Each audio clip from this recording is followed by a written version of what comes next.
Hello guys, welcome sa aking YouTube channel, and for today's video, ang pag-usapan po natin ay tungkol sa usapang Maxim na naman. So, para ito sa mga baguhan, no, yung kaka-register o apply pa lang online. At kung hindi ka pa Maxim Delivery Rider at gusto mo maging Delivery Rider sa Maxim, maglalagay ako ng registration link sa baba ng bidyong ito. Sa bidyong ito, mag-remind lang ako sa inyo bale, sa mga unang araw nyo sa pagmamaxim, mahihirapan talaga kayo kumuha ng orders. Bale, unang dahilan, no, kasi sa panahon ngayon, marami na kasing Maxim rider ngayon. So, given na yan siya, no, mahirapan ka talagang kumuha ng order sa first few weeks mo. So, ibig sabihin ba nun, wala nang pag-asa ang mga bago? Ang sagot, mayroon pa naman. Pero, paano? Ito yung ibibigay ko na tip sa inyo. So, yung first tip ko sa inyo, dapat sikapin nyo gumawa ng total of 100 complete orders. Bakit? Kasi meron po tayo sa Maxim, tayong mga Maxim rider, meron po tayong rating system. So, kapag bago ka pa lang, wala ka pang ratings. Kailangan mo munang gawin para magkaroon ka ng ratings. Siyempre, dahil sinabi ko na sa inyo, mahirapan tayong kumuha ng mga orders, especially sa mga baguhan. So, wala na bang chance para makakuha ng orders? Meron pa naman. I suggest na kung kukuha na kayo ng mga orders, ang piliin nyo, wag muna kayo magiging choosy, bali yung piliin nyo kahit mga 20 pesos, 30 pesos, ganyan, parang tipo na lugi kayo, okay lang yon. Kasi, ang target natin dito is magkaroon tayo ng 100 orders para magkaroon na tayo ng rating sa Maxim. At once nagawa na natin yung a total of 100 completed orders, pag na-detect na yun ng system ni Maxim, yung na meron na tayong nagawang ganyan na 100 completed orders, sunod na araw, mararamdaman na natin na madali na tayo makakuha ng orders. Tip number 2, kailangan natin mag-avail ng mga gears. Ano ba yung mga gears natin? Una yung helmet, tapos pangalawa yung jacket or jersey. Kasi dalawa kasi yung uniform natin. May jersey tayo, yung long sleeve. Tapos ito jacket. Jacket to siya. Tapos yung pangatlo naman, kailangan meron kang delivery bag sa Maxim, yung branded talaga ng Maxim. So, saan nga ba yan makukuha? Makukuha natin yan doon po sa opisina ni Maxim. So, pera bang ibibigay natin sa opisina? Hindi po. Meron po tayong sa application natin, kailangan natin mag-refill.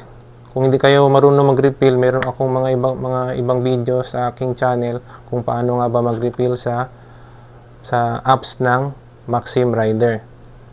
Tapos, pag once nalagay mo na ng load o na-refill mo na yung account mo, punta ka sa office, tapos check nila sa system nila yung account mo, tapos mababawasan yung load mo, tapos mabibili mo na yung gears.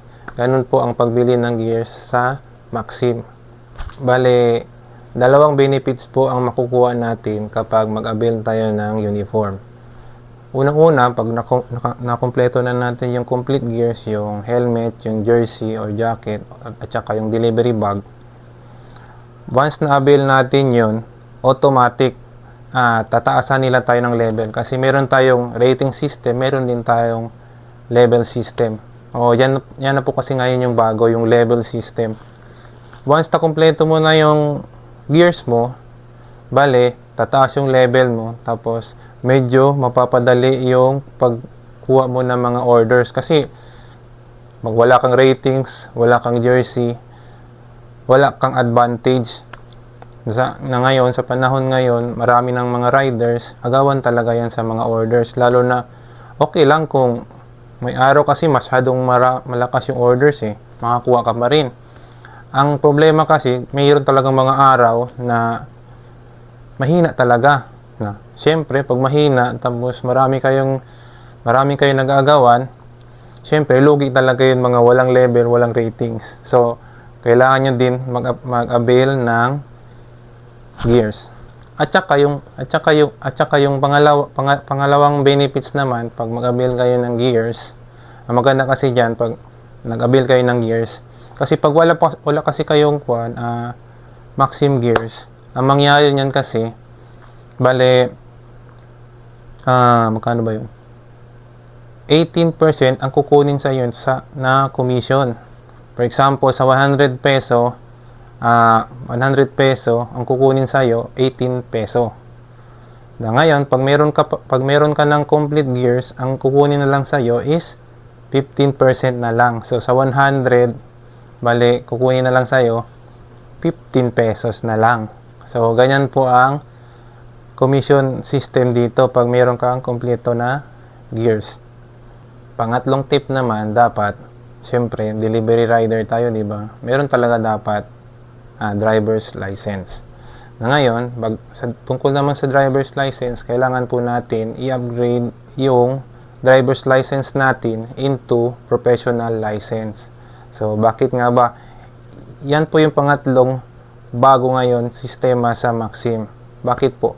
Kasi in the future, malilegalize na po sa atin yung motor taxi, yung kukuha ka ng pasahero. Sa ngayon kasi hindi pa.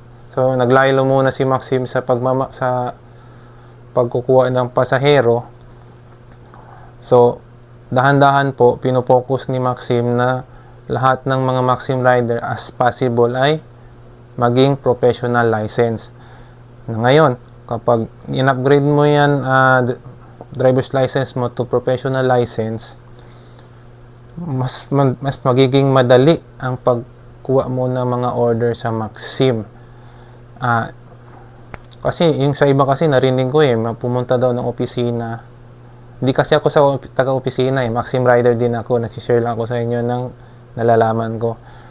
Narinig ko kasi doon sa kasamahan namin na yung hindi daw siya professional license, pagkatapos pumunta siya sa opisina na yun nga, nalaman niya, in-explain sa kanya na ganyan pala ang sistema sa Maxim.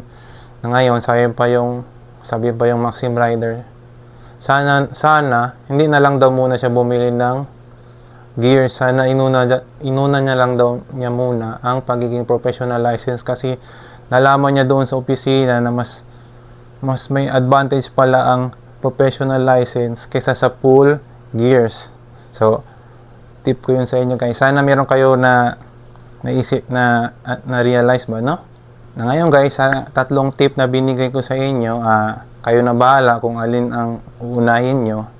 Pero kung wala pa kayong pera, focus muna kayo sa tip number 1. Pag meron kayong budget, why not, no? Gawin nyo professional yung driver's license nyo, at saka mag-avail kayo ng complete gears.